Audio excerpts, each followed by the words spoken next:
This is BreakPoint This Week, a weekly briefing on faith, culture, worldview, and mission with John Stonestreet, president of the Colson Center for Christian Worldview. Well, welcome to BreakPoint This Week. John Stonestreet here, along with Shane Morris, not a stranger to BreakPoint This Week, but now officially taking the chair, the co-chair, as Warren Smith has moved on. Although Warren will be back again next week while I am out of the country. Shane, happy to have you, man. Oh, I'm happy to be here, John. I know each of us could probably talk more than enough to fill a half hour, so I appreciate you sharing the mic. Well, we could, but that's not interesting at all. But hey, listen, we respect our constituents. Let's say that. Now, constituents this week via Twitter asked me for something, and I'm going to deliver. How's that? Our customers come first and all that stuff. So this week, you and I put out a BreakPoint piece around a new film that's actually done quite well called The Joker, which, of course, is dealing with the villain in the Batman series. And the point that you brought out that was in the BreakPoint, and again, come to BreakPoint.org, click on the link on the homepage that says resources mentioned on the radio and podcast, and we'll link you to this BreakPoint from this past week. It generated a good bit of discussion, at least on my Facebook page, from various people. But you brought up a point. I want you to talk about it a little bit because it's an interesting one. A C.S. Lewis concept, basically kind of the demontic anti-hero idea, when basically the bad guy is portrayed as the good guy, or maybe when a culture loses the ability to tell the difference between the two. I think it's a really important point about not only this film, but we've had kind of a string of films along these lines over the last several years. Yeah, whether we're talking about the new Maleficent movie that's come out, or another example I've heard mentioned is The Silence of the Lambs way back in the day with Anthony Hopkins playing Hannibal Lecter, who is, of course, a cannibal. The phenomenon we're talking about here, I think, goes back to Thomas Hibbs' book, which is called Shows About Nothing. Shows About Nothing. It's Yes. a great book. It's basically talking about the philosophy of nihilism in popular culture, starting with Seinfeld, the famous show about nothing. Right, and he notes this other interesting phenomenon and this was 20 years ago, I think, that was sort of beginning to appear in his day, and that was what he terms the demonic anti-hero. It's a character in movies who is ostensibly the villain, but who the audience ends up sort of sympathizing with or even rooting for in a way. It's because you've drilled down into the motivations of this character and the backstory, and you have a sense of solidarity with that character. And so he notes a number in his day, and I think the new Joker movie, it seems like, and I haven't seen it, and neither have you, I think. So we're just sort of speculating here and looking at what the reviews have to say, and then going back and comparing it to a movie that you and I both love, I know, which is 2008's The Dark Knight, and sort of trying to feel out where is this new depiction of the character, because you mentioned in a meeting we had earlier this week that there's been a descent of the Joker character from a more sort of lighthearted, traditionally bad guy depiction, almost like a bank robber, down into this the nihilism of and anarchy of Heath Ledger's Joker, and now Joaquin Phoenix's Joker appears to be a step further, if anything, into that character, and it raises an interesting question in my mind. Are we intended to sympathize with this character? Is this character supposed to be the villain of the story? Or are we, as an audience, intended to sort of question the moral boundaries that are given to us in the story itself? Yeah, it's a really good question. And look, I think also it's just kind of the rise of the incels, the involuntary celibate, young men that kind of, the stereotype is they live in their basement and they're disassociated from everyone and so on. Is this kind of a mirror into the soul of America? But I also don't want to miss a point, which is there is an epidemic of cheering for the bad guy. I mean, look, you named a couple. I'll name, I think, the classic one, which is a franchise that keeps on going from men to now women, which is Ocean's 11 and then Ocean's 10 and then Ocean's 8, I think, is the women's one. But, here you have the good guys in the film are those who are robbing casinos or robbing people, and they're completely justified because, of revenge. And so there's clearly a time in that film where you find yourself cheering for the bad guys because, the real bad guys, as the movie portrays, is, the rich and the powerful and so on and so on.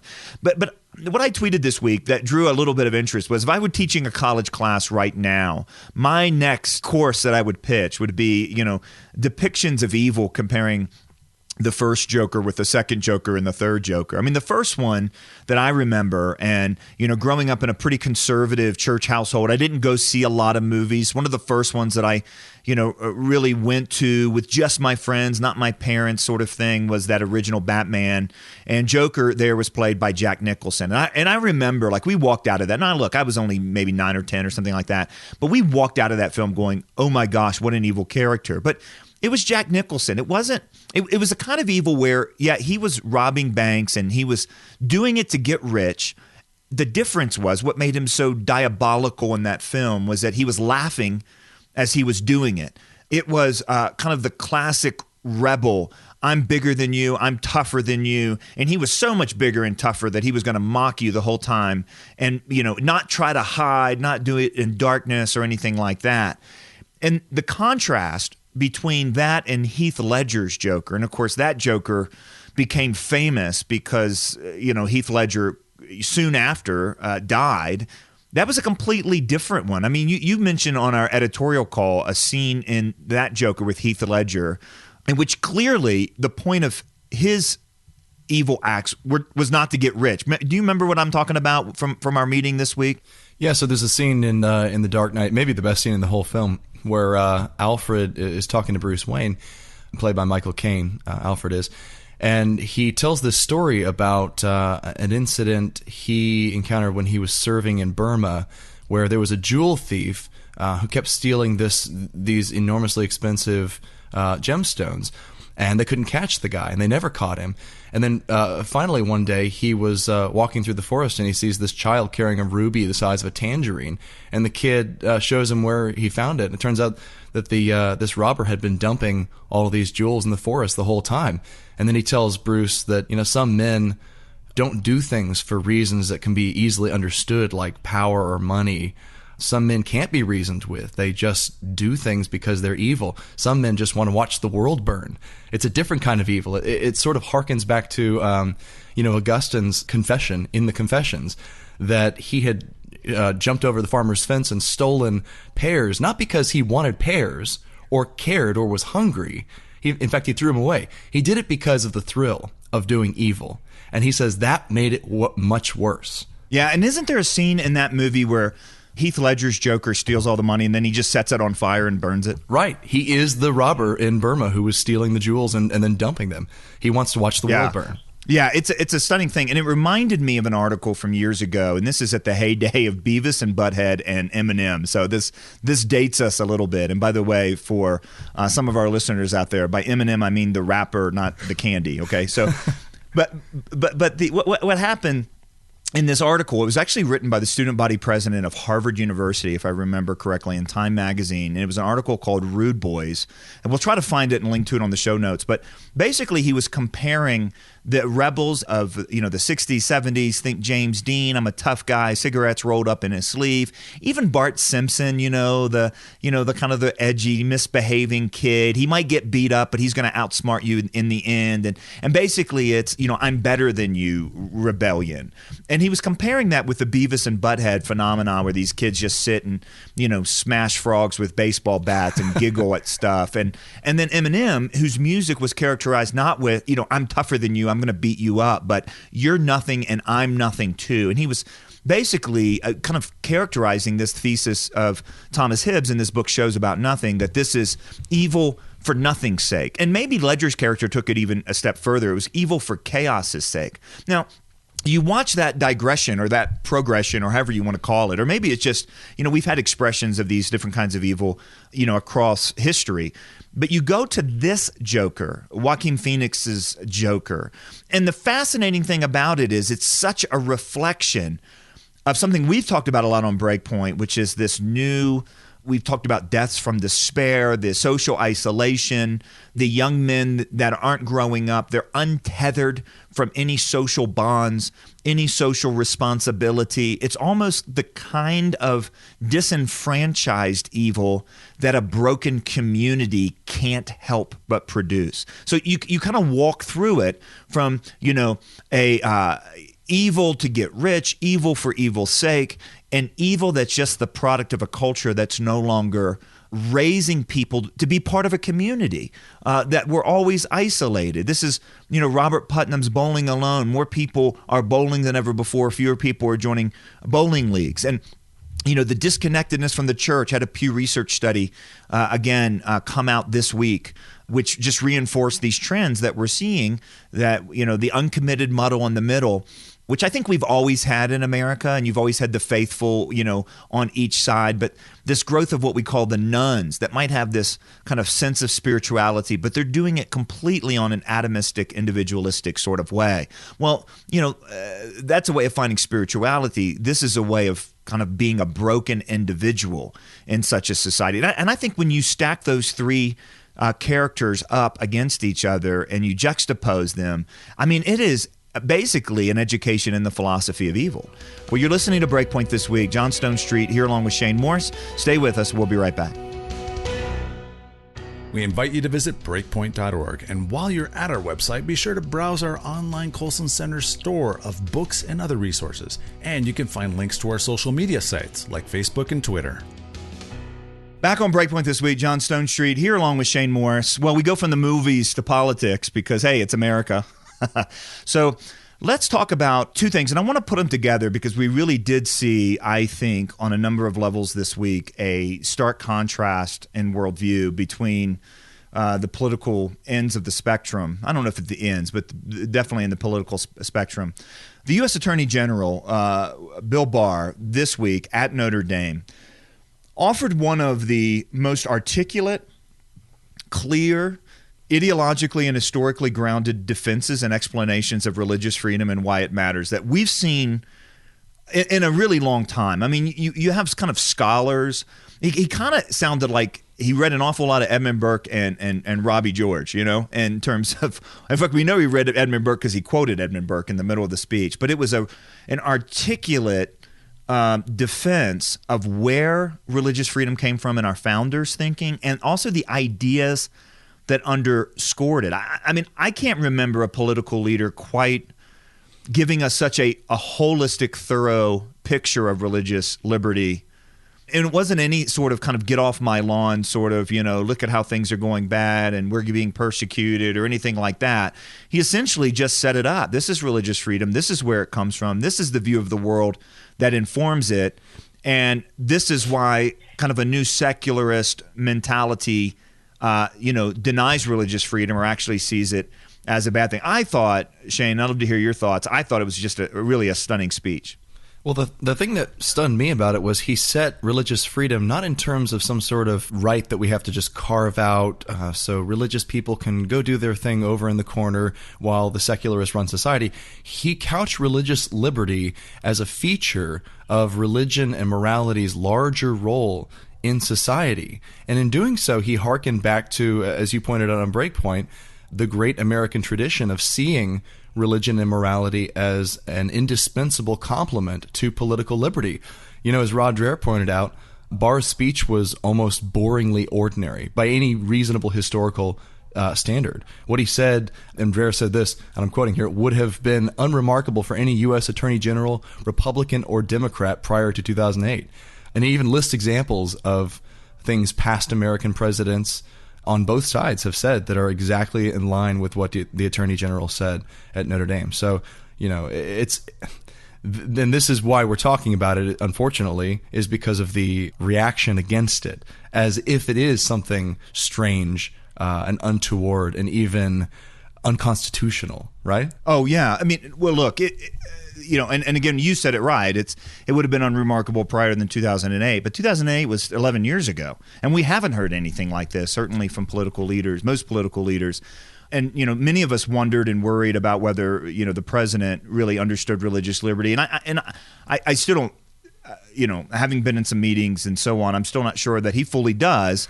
In fact, I'll leave it at that. But Bill Barr, grounded this in the fact that religion is necessary for a flourishing society, quoting, John Adams, who said, this sort of constitution that we have cannot be sustained if the people living under it aren't virtuous, aren't moral. And what's necessary for that is, really religion. Now, look, the other part about this that made this, I think, worth talking about, and again, we'll link to the speech. Come to breakpoint.org, click on the link on the homepage. It says resources mentioned on the radio and podcast, and we'll link you just so you can both watch and read this speech, and we'll link to the Breakpoint that we did on it earlier this week.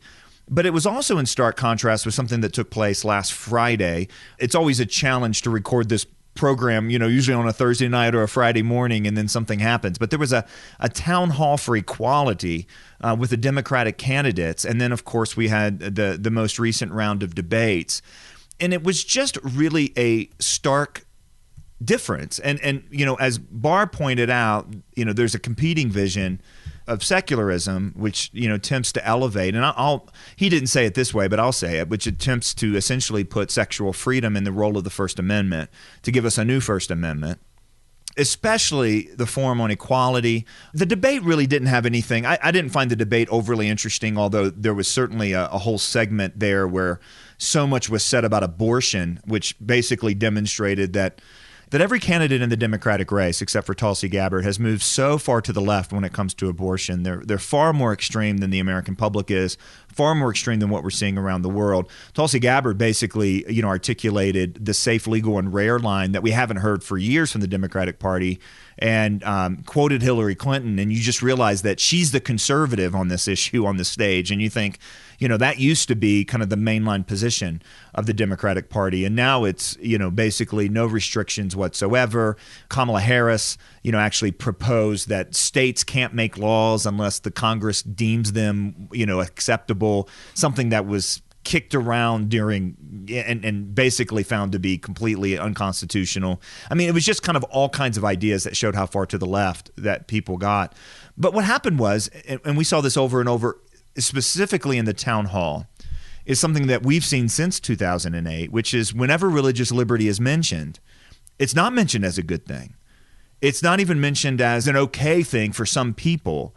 It's mentioned in scare quotes, like it is essentially code language for bigotry and discrimination. Yeah, this crop of Democratic candidates is maybe the first ever that's openly dismissing and even ridiculing the very idea of religious freedom in a way that members of the same party just a few years ago would have found amazing. Elizabeth Warren, for instance, in the LGBT town hall you mentioned, scoffs at the very idea of believing in natural marriage and says if you do, you're basically a basement dwelling incel.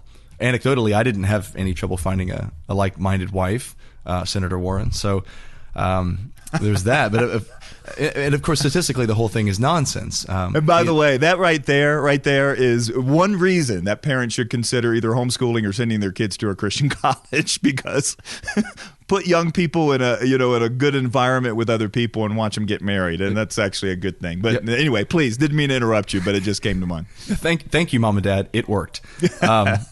Yeah, the Institute for Family Studies found just this year that religious people actually end up in the happiest marriages and have the most satisfying sex lives. So, okay, that jab lands flat, Senator Warren. But on another level, I want to ask her and Representative O'Rourke, who also cracked a jibe at religious liberty, whether they were even around in 2016. Hillary Clinton became infamous for her attitude of dismissiveness and disdain for a large segment of the American people.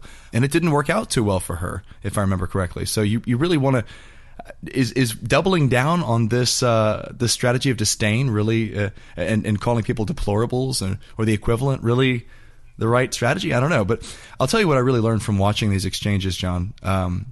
This forum was supposed to be about equality, but we passed by equality a long time ago. The goalpost now appears to be universal compliance with this new sexual orthodoxy. And if you don't acknowledge these so-called human rights, as Beto O'Rourke said, that were invented just a blink of an eye ago historically, the more moderate Democratic candidates are going to mock you and dismiss you, and the less moderate ones, like O'Rourke, are going to target you with the IRS, or at least try to. And that was his proposal, was that we ought to just we ought to remove the tax exempt status of organizations and even churches that fail to toe the line on the new sexual orthodoxy. I mean, I'm 30 years old. I'm old enough to remember when Bill Clinton ran against Bob Dole and Al Gore ran against George W. Bush. And both sides sounded really moderate compared with this new crop of Democratic candidates. One writer at National Review, I think, was right. He said there was just this palpable derision for the idea of religious freedom, which is the first freedom enumerated in the Bill of Rights. I mean, stop and think about that for a moment. How fast have the goalposts moved that we're now at the point that you can just simply mock people for their religious beliefs while running for the highest office in the land? Thankfully, there were a few candidates that pushed back, for example, on Beto O'Rourke's idea of removing tax-exempt status for anyone who believed, any organization, church, or anything that believed in, traditional marriage, but not all of them. And it certainly wasn't a universal chorus. I think we got Mayor Pete to say something, and then we also saw, she said that Elizabeth Warren made that kind of mocking, dismissive comment that anyone who believed in traditional marriage was a man, not a woman, and lived in a basement who couldn't find a wife. And she was clearly the new front runner, at least in the minds of all the other candidates who basically have now found, Biden boring and are now going after Elizabeth Warren. I mean, she was the central candidate in the last this most recent debate. So, that also kind of introduces a question for me, which is, the whole deplorable comment really hurt Hillary Clinton's campaign. Has the culture moved? Certainly the party has moved. There's no question about that. I think the question that remains to be seen is, has America moved? Has the population moved? There was another moment, though, Shane, that I want to talk about, and I found this stunning. And I've talked about this a few times. I've got a point commentary coming out next week, sometime on this. But there was a scene, I think it was when Beto O'Rourke was the candidate, when it was his turn during this LGBT, this equality town hall, in which an African-American woman who had clearly been scheduled to ask a question was standing there in the middle of her question, standing beside her child, when a man jumped out of the audience, dressed as a woman, grabbed the mic from this woman, taking her time, taking her voice, taking her ability to ask a question, stepping over her, ran into the front of the crowd and started ranting and raving in such a way that in any other context would have initiated security coming and basically escorting you out of the room. The host, a CNN host, you're trained for this thing. I've done these sorts of questions and emceed events like this. And what you do is you know how to get the mic out of the hand. Like, that's the number one priority when somebody is acting like a lunatic, is you take the mic out of their hand. And he did this. And then you could almost see on his face like, oh, I just took a mic from a transgender woman. I'm going to be accused myself of not being politically correct enough. And he gives the mic back to this person, gives the mic back to him, so that this person can rant and rave all over again. And, look, we talk a lot, we don't, but a lot of folks talk in our culture about toxic masculinity, about men stepping over women, taking women's voice, basically taking things that belong to women. And I looked at this behavior and I think, well, we've got that. And now we've got 15 state championships in girls track that have been won by boys. And now we've got scholarship opportunities and men forcing themselves into battered women's shelters and bathrooms and locker rooms. And I wonder this, is there a more, at least according to the definition that we've been using or has been kind of hoisted on us about toxic masculinity, is there a greater example of toxic masculinity right now than radical transgender men stealing from women? Well, if you go back to Bill Barr's speech, and the reactions to that speech, there was this interesting tendency I saw among a lot of left-leaning pundits to decry the idea of a transcendent moral standard that is above our laws and our customs and needs to govern us and make us a moral people. And then immediately they turned and appealed to a transcendent moral standard regarding what they call human rights, which in this case is code for adherence to this new sexual orthodoxy. And you saw that in the instance you just mentioned in this debate, where the concept of rights has become a runaway concept. It's taken on a life of its own and is running roughshod over even those groups that were traditionally championed by the left, like women. I mean, you have this assumption that you can be whatever you want to be, that your will alone defines your identity, or perhaps your sexual proclivities defines your identity. And once that premise is accepted, you get to basically infringe upon the rights of anyone else in society, even if it's the groups that were traditionally represented and championed by the liberal side of the aisle. Yeah, it was a stunning thing, and we're out of time. There's so much more to talk about this, and you took us to a very important point, which is if you try to preserve concepts like human rights, human dignity, while untethering it from any sort of transcendent moral source, and especially the image of God, then it just becomes a power play. It just becomes my rights over your rights, and that's what I think what we saw, and it was such a stark contrast between what we saw on the stage at the town hall and in the Democratic debate and the speech by U.S. Attorney General William Barr. Well, listen, we're out of time here. Thanks for joining us on BreakPoint this week. John Stonestreet here along with Shane Morris. Please come to breakpoint.org. Click on the link on the homepage that says resources mentioned on the radio and podcast, and we'll link you to the various things that we talked about on today's program. For Shane Morris, I'm John Stonestreet. I hope you'll join us next time.